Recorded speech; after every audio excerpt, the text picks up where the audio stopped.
What is going on, everybody? It is Thursday, August 23rd, and we've got basically two real slates to talk about. I mean, real is relative, but two four-gamers, four-game main slate, four-game early. We're going to hit on both of those. We'll start with the main first, just because that's sort of the way that it should go, in my opinion. Jake, anything interesting happen for your Wednesday night? No, not really. I just wanted to say, so if you listen to the night shift, I had the games all mixed up, and you could kind of hear me go through and being confused about it. And then I thought I fixed it, and then I didn't realize the Phillies and Nationals was on the early slate, not the main. So kind of just a big cluster. But I went through every game, but some of the stuff doesn't make sense. So we'll straighten it out here. Phillies Nationals is on the main slate. So if you listen to me, my bad. We'll figure it out now. Yeah, morning, everybody. We're going an hour earlier today. I have some family plans this afternoon, so we're trying to pop this out a little bit earlier.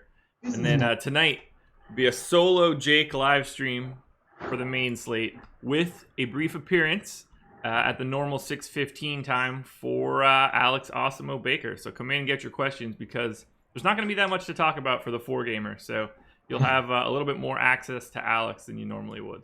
So enjoy that. Yeah, I plan on picking Alex's brain a little bit about how he approaches short slates compared to like a normal 10 or 12 or 15 gamer. So it'll be interesting for that reason. You'll get a little bit of him and then a lot of me. So that's good news or bad news, depending on how you felt about this week. So yeah, it'll be fun. There we go. Let's get started. First game up, one of my faves of the day, my Braves taking on the Marlins. Braves, 4.5 run implied total. Marlins, 3.7. It's a 60% chance to win for the Braves. Sean Newcomb going for Atlanta. Alicia Hernandez going for Miami. I love my Braves here. They are one of the two teams I wrote up in Spotlight Hitters and Stacks. They're in a really nice spot. Hernandez, super hittable. Love everybody at the top of the order for the Braves. Freddie Freeman, spoiler alert, going to be one of my quick hits of the day. I think he's the best play overall on the entire slate. What do you think about Newcomb, first and foremost, and then we'll get into the bats? I think Newcomb is fine. I'd be interested to see what we have for ownership. Like, ownership becomes even more important, I think, on these shorter slates, just because there's so many spots to leverage and get ahead or behind on the field because ownership is so concentrated. But Newcomb is a good pitcher. There's no doubt about it. He's going to get a lot of righties here. And like 2, 3, 4 scare me to some extent. So that's Real Muto, Anderson, Castro. I'm not crazy about Newcomb, but when you only have a few options to choose from, he is one of the best pitchers on this slate. And the Marlins are not a good team in full. So I prefer a couple guys ahead of him. I think he'd be third or fourth on my list for the main slate. But yeah, definitely not avoiding him. So I basically have 4 of the 8 pitchers with a lot of exposure today, and Newcomb is one of them. Okay. So I'm a fan of Newcomb. I'll have him. I don't know where I'll end up with regards to where the public is, but I'll definitely have a lot of Newcomb. Like I said, I only have 4 of the 8. PKTMI, when do we get the new guys? Nothing set in stone yet. It will be sooner rather than later, but we don't have any specific time plan set out yet. We still have a couple things that we need to iron out. Yeah. That was a Twitch chat, just FYI. Okay, so Braves bats. Are you with me? Crush them? Yeah, I don't think Eliza is anything special. So yeah, he gives up a bunch of fly balls. They've got Freeman, Markakis, like all the usual suspects. I will be on here. Braves bats are going to be pretty popular. I thought this was going to be Straley last night too, so that changed overnight. But it doesn't really change how I'm approaching it. Like, still so much hard contact, very little soft contact for Eliza, very few strikeouts against lefties. The Braves should be probably the first or second most popular team on this slate, and I'm right there with that. Yeah, I could see them being third. We'll get to that, but I expect them to be very highly owned across the board. Yeah. Only guy that I don't really want is Swanson. Otherwise, I'll have big chunks of everybody. Yeah. Do you agree it's going to depend on how the wind is in the Wrigley game? Yep. Yeah, I mean that's basically so. Like right now, I assume that the Cubs are going to be the most popular team today.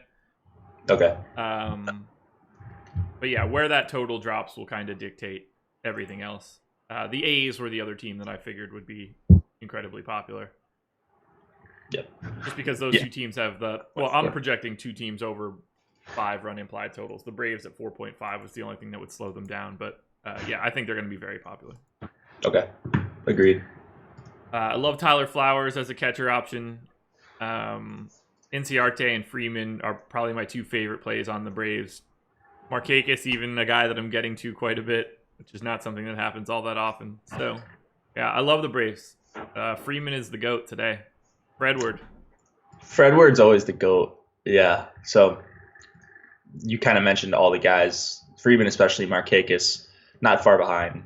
Ozzie Albies is 4,500, batting 6th.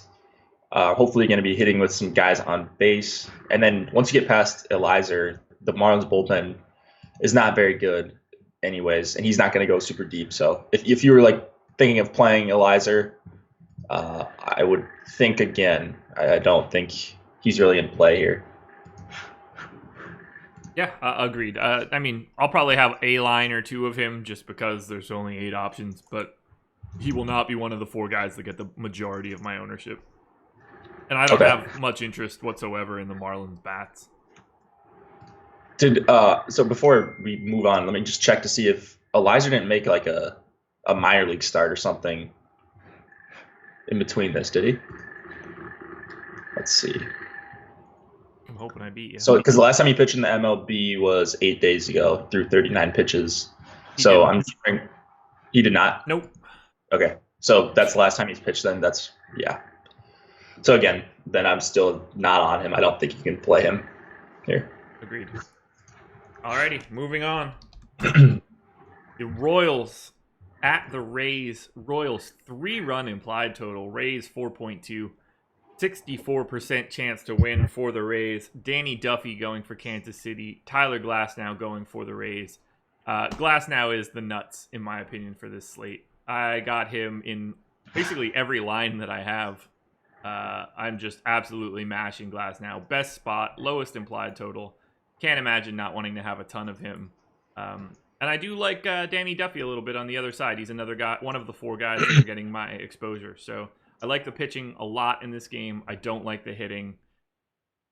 I can't imagine you're not on Glasnow. Yeah, of course. Of course I'm on Glasnow. This is like the prototypical Jake play, right? So he just gets a bunch of swinging strikes. He's volatile. Threw 94 pitches in his last start. Survived against Boston. Gave up 4 earned, but went 6 2/3, which is tough to do in Fenway. Like I say, he's super volatile, but he's just been good so far in his current major league stint. Now that can turn around quickly, as he's shown in his career, but maybe he's just figured stuff out in terms of consistency and limiting the blowups. Enough righties in here for him to strike out anyone. He can strike out lefties. He's in that category of guys where, like, if he's on, he's really tough to hit, and you're just probably not going to, especially with like league average at best hitters on the Royals, and probably a little bit below that. So 3-run total tells me everything I need to see. 94 pitches. Yeah, he's my number 1. Perfect. Yeah, totally agree. I got him in 80%. He's at my ownership cap for a 80%. Yeah, it's a 4-game slate. No, I honestly like 4-game slates. I like to, especially if he's going to be like 45% or something. He's going to be way higher than 45%. You think? Yeah. That's probably fair. God. I would say somewhere in the 60s. Well, you're going to have like a Royal stack or 2 against him, right? In your other 20%? I mean, he's probably not. For his MLB, for his MLB career, he's not been consistently this good for the most part. So if you think there's a blow up, that's a huge ownership edge if you can guess right on the Royals stack when Glass was going to blow up. But honestly, I don't think it would be more than like 1 or 2 lineups out of 150 that I would have Royals stacks against Oh yeah, Glass. so like I'll force in one, but they're not. I'm not gonna like actively grab a couple more. Okay. This is totally random. Circling back to yesterday, I love that Buckholz, Bueller, and Flaherty all outscored Syndergaard. All put up 30 points. I know. Like it's just that's DFS for you, man. Dude, Buckholz, like, what is going on, man? He's not supposed to be good, but he is. He has been good. A weird night. I know. That's baseball, man. Like, I had like 70% Syndergaard or something. And he was fine, but I mean, what do you have? Like 21.9. 21? Yeah, I mean, so I kind of knew I wasn't winning anything at that point, but yeah. Any bats in this game at all? Yeah, Kyle 112 makes a good point. If you get on against Glass now, so like Merrifield especially, he's the guy I want to leverage with. You can just steal on him so easily. So I don't know if anybody has stolen base upside besides Merrifield. Let's see. Has anybody else swiped a handful of bags this year? Alex Gordon has 6. So he's at least a candidate. A little bit of speed, mostly those top 2 for the Royals that I want to target Glass now with. But yeah, he makes a good point. Stolen bases are a huge issue for him. Trevor Richards too, yeah. Whiffed on that one too. Yeah. Don't have a ton of interest in any bats here. Matt Duffy is the only guy that's getting any ownership love from me. 2,400 on FanDuel, 3,400 on DK, righty lefty. I mean, I think he can get there, but really, this is not the game you should be expecting runs in. Yeah, I didn't really talk about Duffy, but he makes sense looking at this lineup. I wonder how many pitches he's going to go.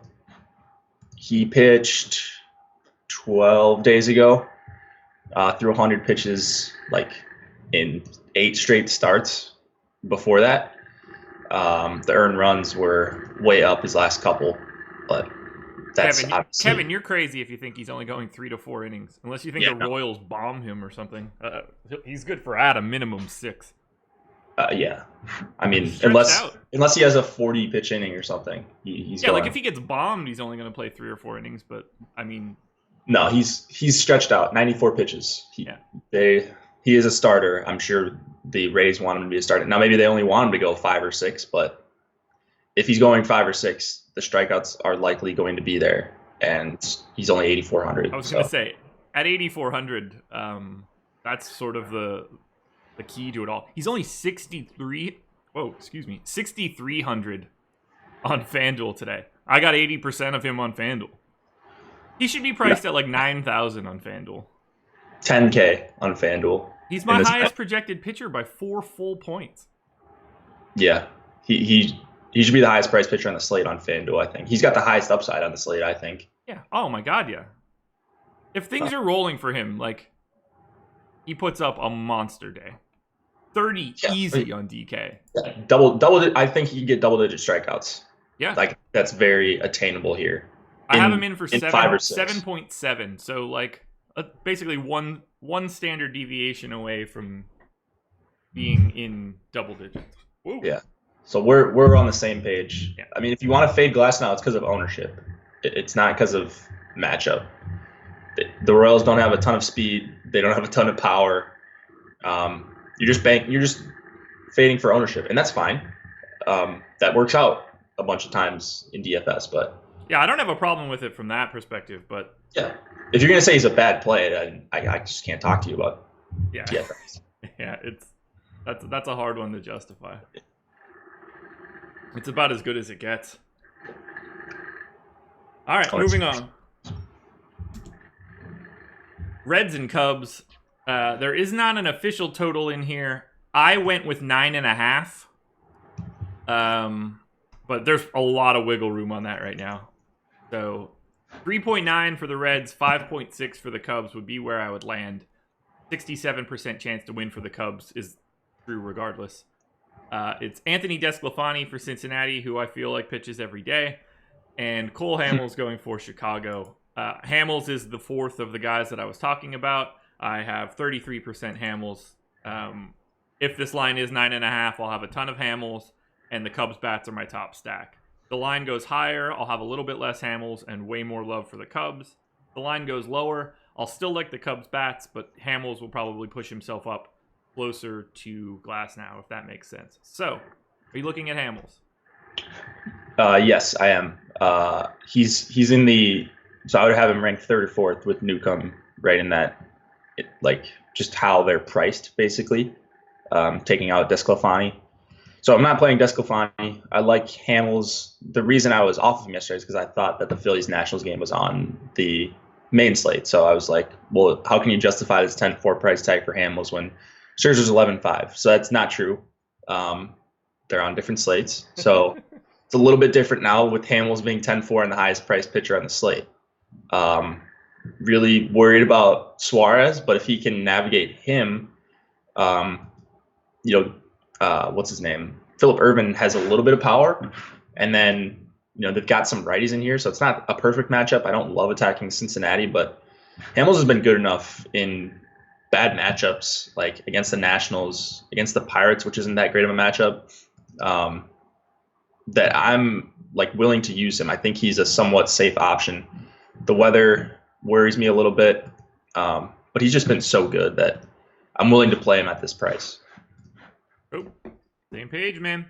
We're dialed in today. These four gamers, man. How much are you gonna have any Reds? No. Suarez, Irvin. That's where I would go if I was. I have Suarez. Hamels. This is one thing I just forgot. Hamels. He also has problems with stolen bases. So if Hamilton and Peraza get on base, that could be plenty of steals. So I guess there is a case to be made. They've got steals, or they got speed and power, which is how Hamels can get lit up from time to time. Yeah, I don't like. I've got a little bit of Suarez. I have a little bit more Reds on FanDuel than I do on DK, but that's just not a spot that I'm going. I'm usually pretty aggressive on short slates. Like I'll just cut teams out. Okay. If I'm right, I'm right. If I'm wrong, I'm right big. If I'm wrong big. Okay. I don't feel like I have that same ability in like bigger slates, but on short slates, I get really, really aggressive. I do the opposite, I think. I think I stack a higher percentage of teams on short slates. Really? Try to get a little bit of everybody? Kind of. I just want to make sure that I don't miss people. So, like, if I have the Cubs, I have all 9 in every combination I can find. Oh, yeah. You can up the randomness on Fantasy Cruncher. Yeah. That'll get you 9s. 8s and 9s. No, I don't. It doesn't struggle to get me there just based on my settings. Although I don't really have much Bodie today, but that's for a different reason. So, who's your favorite play on the Cubs, assuming you're all over them? Probably Daniel Murphy. Yeah, leading off, man, that's tough to fade, even though he hasn't been the same old Daniel Murphy. Like I'd say Rizzo has the highest ceiling, but I like Daniel Murphy. Combination of value, dual eligibility, second base only on FanDuel, which is even more interesting. So, like, I prefer Murphy in a holistic sense, but I think Rizzo's the type of dude that could double dong, and he's got the highest projection for me as well. Yeah. I mean, this is just a really bad matchup for Desclafani. Yeah. Gives up a lot of fly balls. I mean, power, not the greatest at striking guys out. It's around league average, below to lefties. Just hard contact all over the place. So you put Rizzo, Happ, Schwarber, Murphy, Hayward, who's been a lot better, Baez. I can't see the Cubs not having a home run or two off Desclafani, especially if the wind's blowing out like this. So it's going to be tough to avoid the Cubs, especially at these prices. Yeah. You can just fit them in wherever you want. Super cheap. Shannon Lambert, how did everyone do last night? I had Edwin and Peralta and still didn't finish in the money. I had like 25% Edwin Encarnacion last night and just couldn't get one to break free. And he was owned at like basically nothing. Did he double down? I don't think Just- so, but he just- still had like an over. Let me see what he had. He had 32 last night. Oh, he did double dong. Yeah, I forgot he hit that second one late. Okay. But yeah, 2 for 4, 2 dongs, and I had like 7 times the field. I just nothing else for the Indians really had any steam, or I'd have been in good shape. That's kind of crazy that you didn't have anything break free.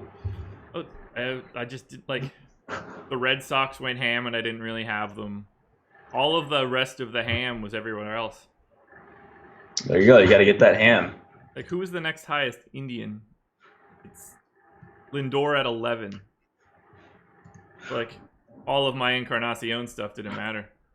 I mean, I cashed, but I didn't, like, I don't care about cashing. I didn't put anything in the top 10, which is really all that matters to me. You got to bink. Right. Bink or nothing. Right. Final game of the main slate, A's and Twins. A's 5.2 run implied total. Twins 4.2. It's a 61% chance to win for the A's. Trevor Cahill going for Oakland. Bull Stewart going for Minnesota. I don't really have either pitcher here. Cahill is my fade. Not that like I have a huge problem with Cahill. I just like other guys more, and I ran out of ownership. So this isn't pitching for me. What I want are A's bats. They're my number 3 stack on both sites. That's where I'm at for everything in this game.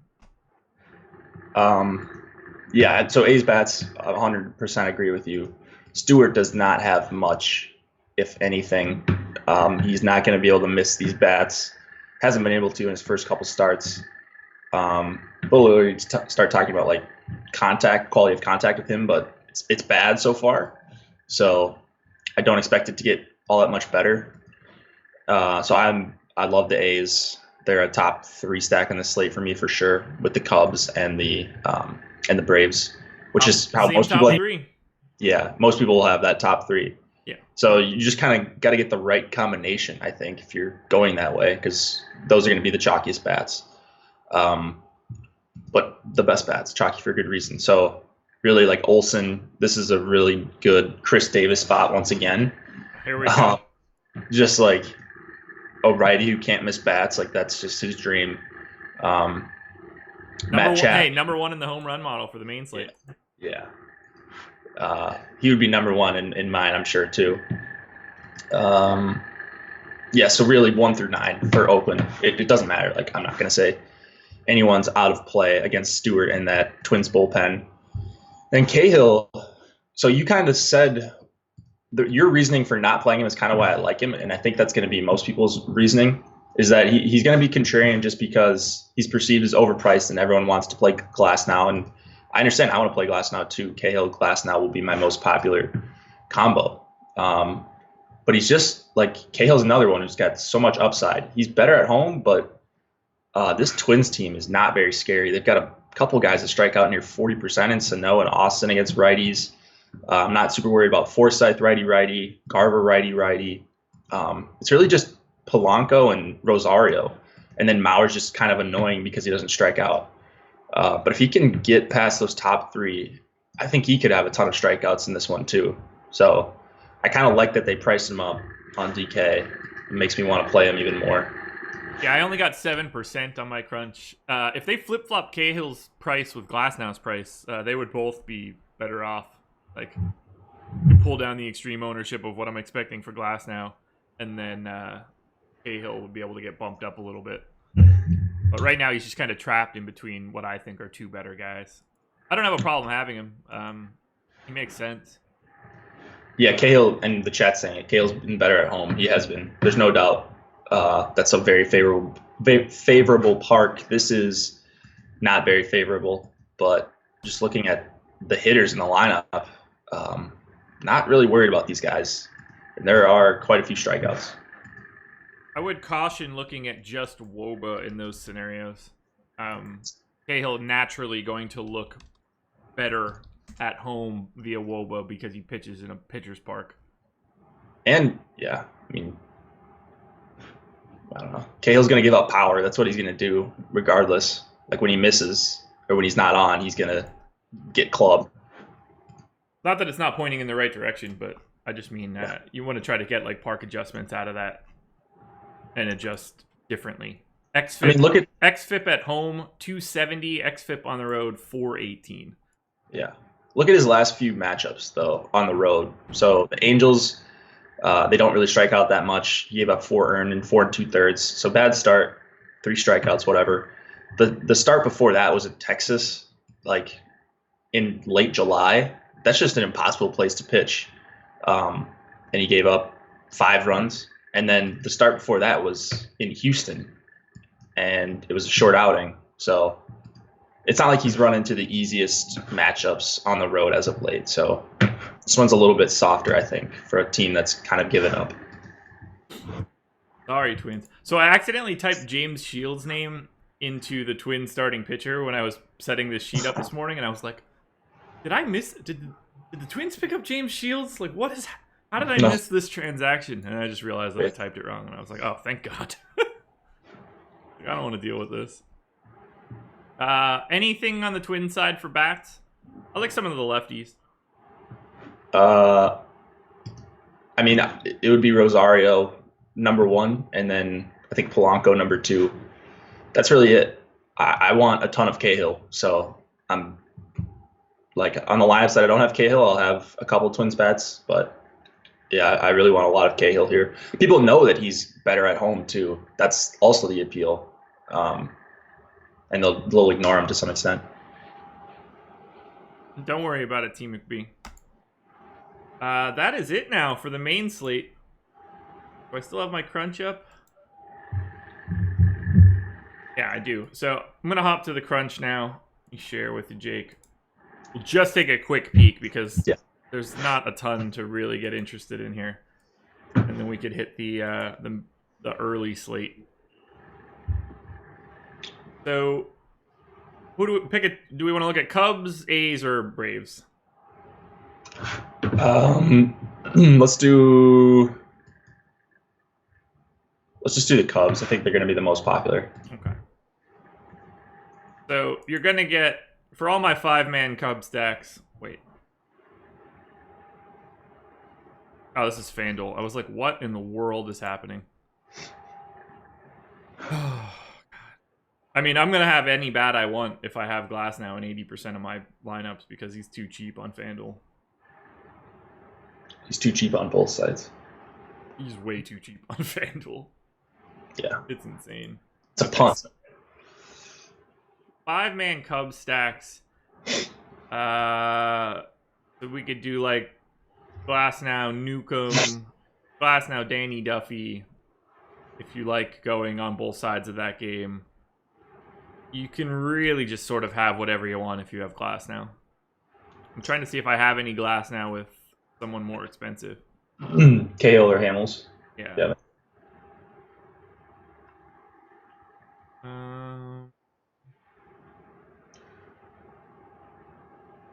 Doesn't appear that I do.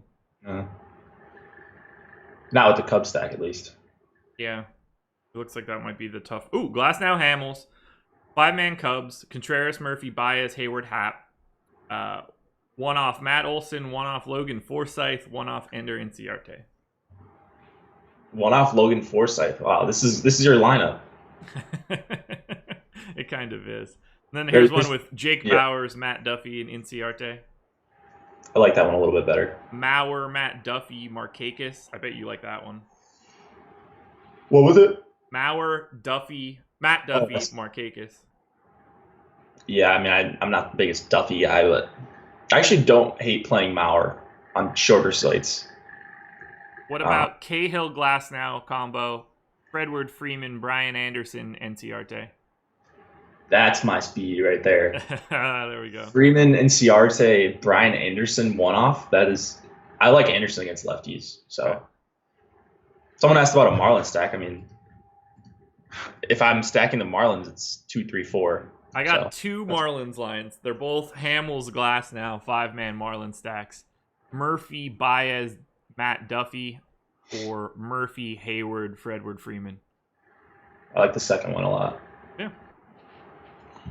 I mean, Glasnow just opens the door for whatever you want, really. 8,400 is just... It's absurd. Yep, very. Ready to look at the early slate now? Yeah, let's do it. cruising here on this dual 4-gamer. And I won't be able to mash it like I want to. Sad. I'll mash it for you. I appreciate that. I'll play some bocce on the beach for you. Thank you. Alrighty, let's get this early sheet open. First game up on the early slate, Indians and Red Sox. Indians, 3.9 run implied total. Red Sox, 5.6. The 66% chance to win for the Sox. Adam Plutko going for Cleveland. David Price going for Boston. Hard not to like Price here, at least a little bit, but he's not my favorite, and he's not even in my top 3 of exposure. I have 5 guys with some double-digit exposure on this slate. He's 4th. So I like Price a little bit. Indians bats are still a little scary. Red Sox bats, on the other hand, I think are the nuts here. They're my number 1 stack on both sites. I mean, it's Adam Plutko.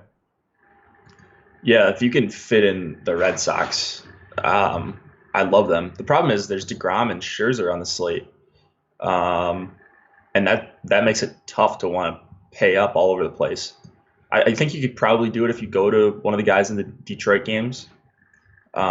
And get all the Red Sox bats are most of the good ones. I'll say this. The Red Sox are my number 1 stack, and I have Scherzer the same way I have Glass now. Oh, really? So you can't do it? You almost have to be able to. Yeah. We'll take a look at it eventually. But yeah. All right, so, I mean, I liked Price last night, but that was before I knew Scherzer was on the slate. So, I'm worried about Lindor and Ramirez, but going down this lineup, I think Price can handle pretty much everyone else. Yan Gomes is a little scary too, but big favorite here. He's at home. I think he's going to have a lot of run support very quickly, which I like. And he's just been so good at missing bats lately. Looks like the old David Price kind of. So I like him. I think Bumgarner may be the popular SP2 if I have the correct read on this. But I actually prefer Price over Bumgarner, I think. I have more Bumgarner than Price, but I have someone else even more than Bumgarner. James Shields. Not James Shields. But I have James Shields as much as I have David Price. Oh, so is it Nola? Nope. Oh, Matty Boyd. It is. I just named every pitcher on the slate. Nice. Hey, you had to get there eventually. There were only eight total choices. 7 since we already excluded one of them. Yeah. Red Sox bats, like, I got 59% Mookie, 30% Benintendi, 58% Moreland, 50% JD. Like, I'm loading up on these dudes. Yeah, I mean, I'm going to have a ton against Plutko. Even when I don't have full stacks, it'll be a bunch of Red Sox fillers. Betts and JD always come up huge for me no matter what, and I don't have Plutko as being a good pitcher. No. So I think it's going to be a short outing for Mr. Plutko. Red Sox are the obvious number 1 stack on DK, right? There's no possibility for anybody else. If you're telling me you can fit them with Scherzer or DeGrom, then yeah, they're easily going to be. 5.6 run implied total, 1.1 runs higher than second. Everyone's going to be mashing the Red Sox. Oh yeah. I barely have any Indians, unfortunately. So. I mean, I'll have Lindor and Ramirez. Really, that'll be the extent of it.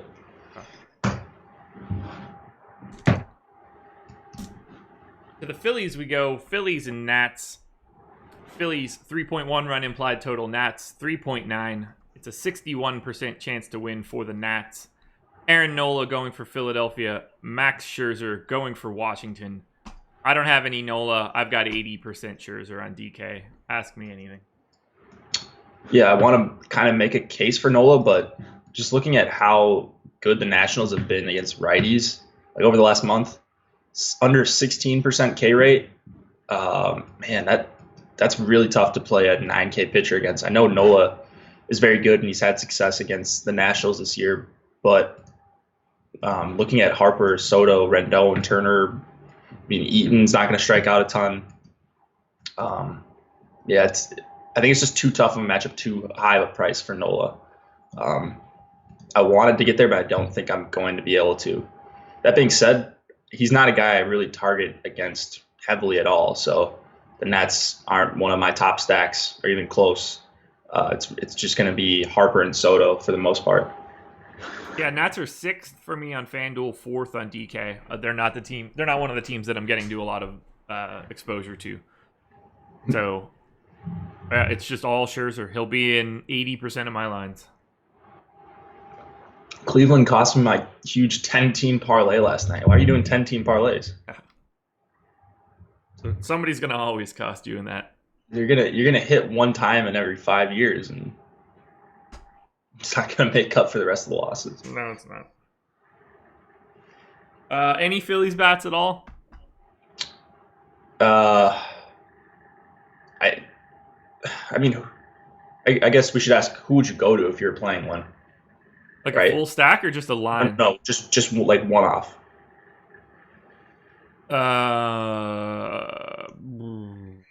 Is Scherzer going to be mega chalk here? Yeah.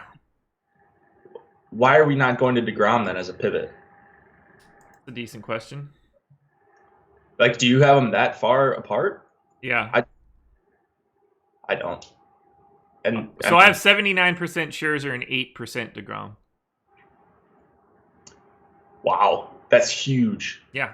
Oh man, I mean, if I could, I would just try to split it down the middle.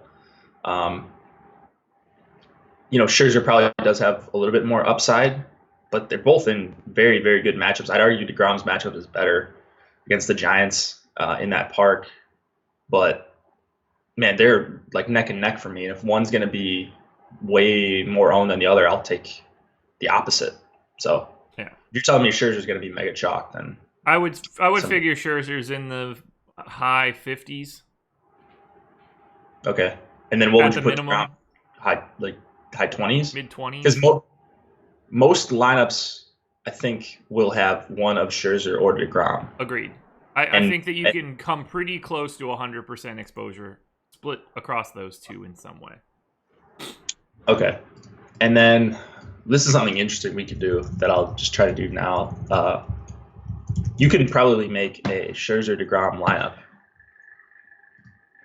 on Fantasy Cruncher. Like if you just lock those two, I bet you could, right? I got 2 already.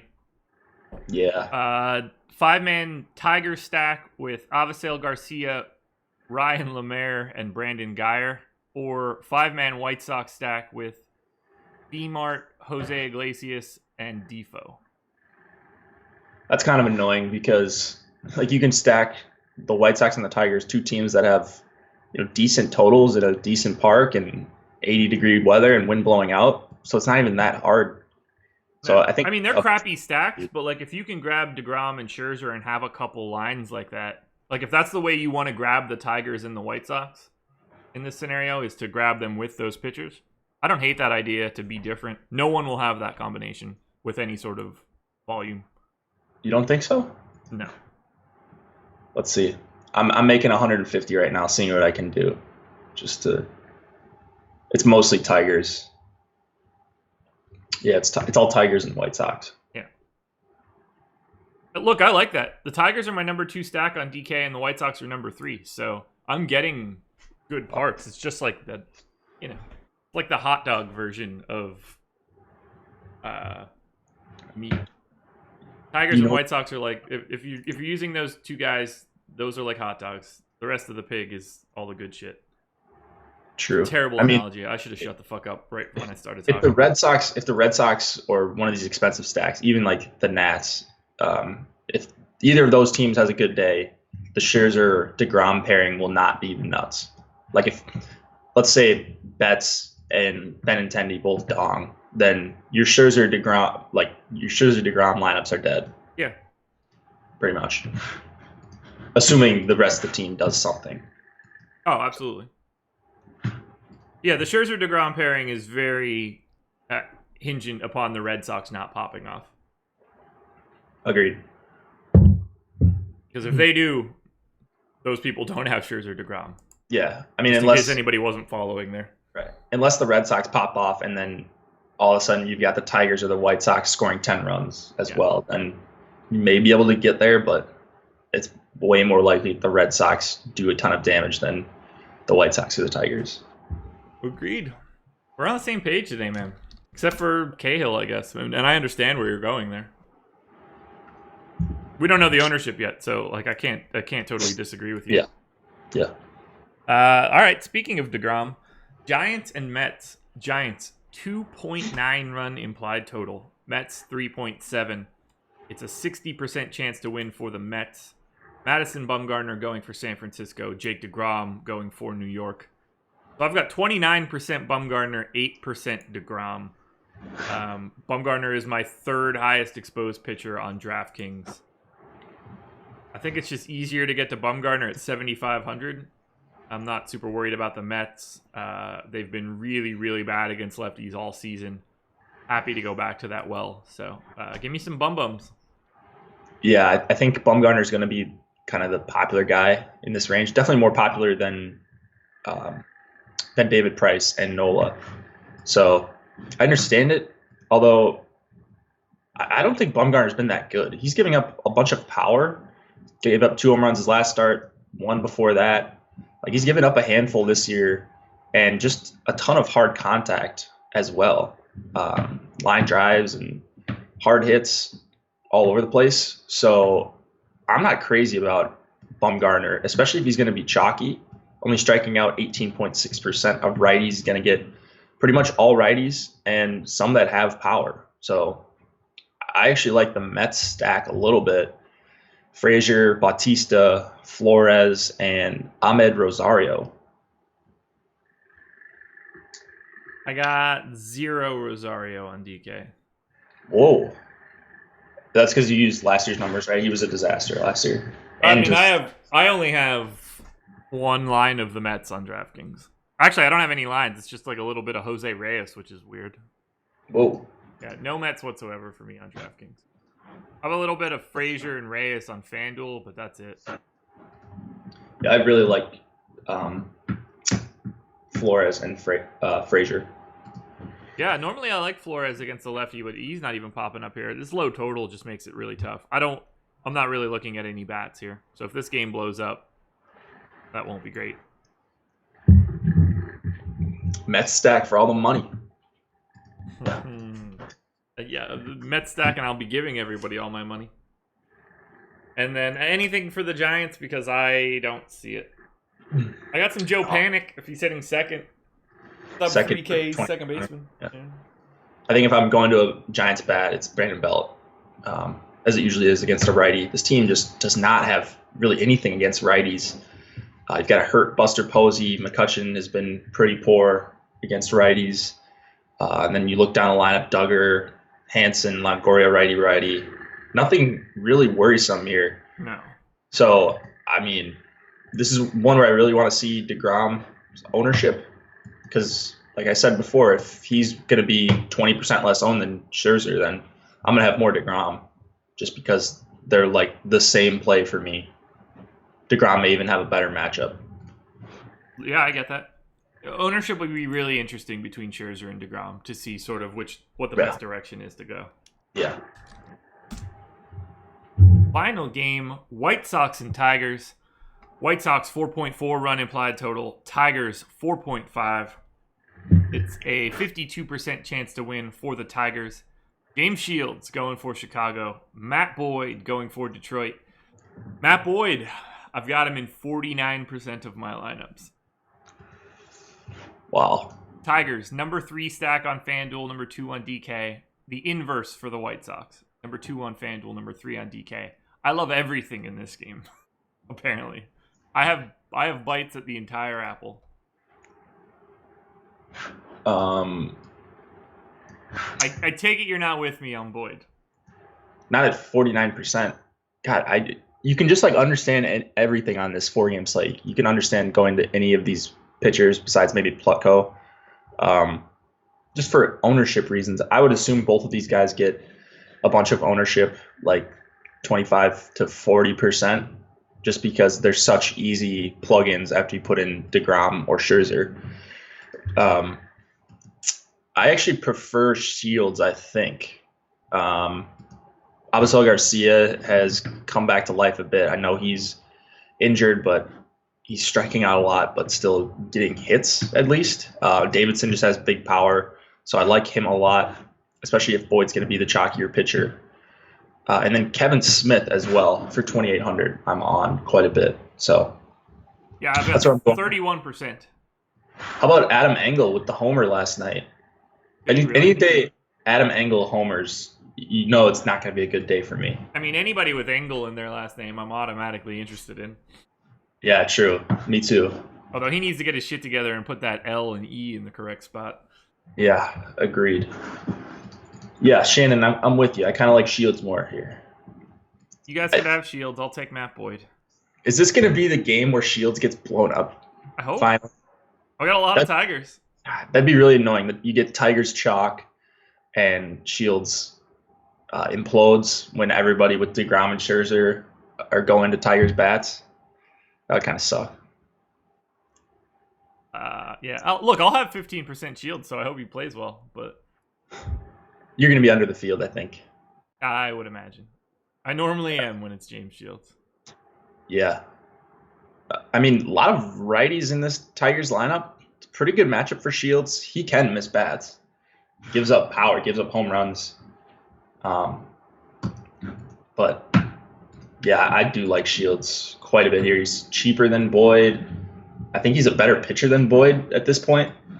So, give me Shields in a really good matchup. There you go.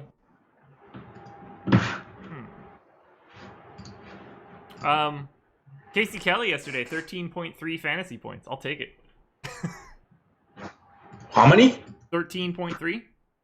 Oh, yeah, you take that. Yanni was cruising until he gave up a 2-run homer and got pulled. Yeah, it was looking real nice. Yeah, he had like 15 in line for the win. And then I don't know if he ended up getting the win or not, but I don't know. Yeah, that was disappointing, but he had like 15 something. He was gonna get around 20. Gave up a 2-run homer, and that was the difference. So I love this game. Go White Sox, go Tigers, go everything. Yeah, this slate kind of sucks to talk about both of these because we kind of talk about how we like everything, but yeah. I guess we're gonna have parts of pretty much everything. I don't know. Yes, we are. Take a look quick at the DK crunch. I think it's probably best to look at Boston first, since that'll sort of be like the prevailing wisdom for this stuff. Lots of Scherzer Boyd for all my Boston stacks, which makes it kind of unappealing to do, so I'll find a non-Scherzer Boyd. At least I hope I will. Oh, there's one with Shields. Lucky me. 5-man Red Sox, Scherzer Shields with a Defoe Turner 2-man and Avisel Garcia as a single. So, do I have any non-Scherzer line? Well, I guess I know that I have a DeGrom somewhere. Ooh, okay, so now we got Bumgarner Boyd. That'll be different. Anything without one of Scherzer or DeGrom in there. I have a lot of Bumgarner Boyd here. So, yeah, so what would need to happen for that to be the nuts on this slate? You would need big performances from all the expensive bats, or a handful of expensive bats. So like someone would need to probably double dong or have 20, 25 DK points, like JD or Betts or Benintendi or Harper, because otherwise you can just fit in whatever with the stud pitchers. Yeah, I hate when that's the case. So. DeGrom Boyd with a 5-man Nats or 5-man Red Sox.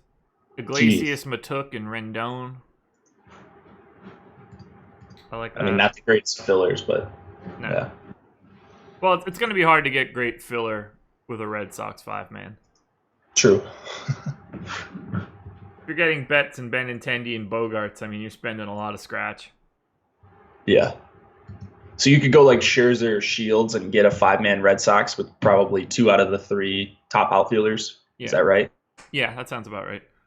I like this one. Bumgarner and Price, 5-man Red Sox with James McCann, Candelario, and then Avisail Garcia. Bumgarner. Your screen is frozen. What'd you say it was Bumgarner Price? Bumgarner and Price, 5-man Red Sox, Moreland, Kinsler, Bogarts, Betts, Benintendi, and then it's James McCann and Candelario in a 2-man, and then Avisail Garcia solo. Okay. It's pretty good. Yeah. Yeah. Pricing super soft. Both slates. It really is. We cruise through those two, man. That's what happens when you got a couple of 4-gamers. There's not much to talk about. No. Spotlight hitters and stacks are out. Our pitchers? Yeah, pitchers are out. Spotlight pitchers are out. I'm going to try to record quick hits very, very quickly. I've already done the intro and the outro, so I just have to do my 2 quick videos of 1 hitter, 1 pitcher for today. It's too hard to talk about a lot of guys. Then live stream tonight, 6 p.m. Jake, probably solo for the entire time unless something changes with people popping on. But Alex Awesome Baker, 6:15 Eastern. He will be coming on, joining the live stream as he normally does once a week to talk shop. And you'll probably be able to get some good questions in because there's not a lot to talk about in this 4-gamer. If you're coming to listen and coming to try to ask Alex questions tonight, try to save the do you like this guy or that guy stuff for a different day. Yeah, come with like strategy questions, like overall strategy. He doesn't want to answer your 1v1s. I mean, I know it's immediate or whatever, but that stuff is answered in his rankings anyways. Yep. The 1v1s. So there you go. That's what we're looking at for today, guys. It's a relatively quiet Thursday. Very quiet. Yeah. You got anything else you want to add, Jake? Check out the daily game plan. That'll be out with our content for both slates. Yes. And I'll see you guys later. More of me this week. Just what you guys asked for, right? So see you back at 6 Eastern. Alrighty. Adios, everybody. Good luck tonight.